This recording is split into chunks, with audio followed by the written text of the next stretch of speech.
Hey everyone, I'm going to show you how you can download games on your TCL Android TV.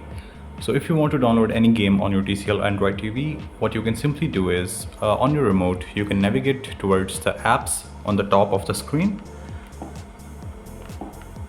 So from the apps, you can simply go to the Google Play Store. So this is where you can download any apps or any games that you want to download. From here, you can either search for any game on the top search bar, or you can simply choose between any games that are currently trending. So for example, I can simply download this Red Ball 4. If I want to, I can click OK on my remote. And after that, as you can see, this is an install sign. I can simply click on this install sign. And this is when it will start to download my game for my TCL Android TV. So as you can see, it has now started downloading the game. And now after downloading, it will install it and I can play this game. So I hope it was helpful. Thank you so much for watching.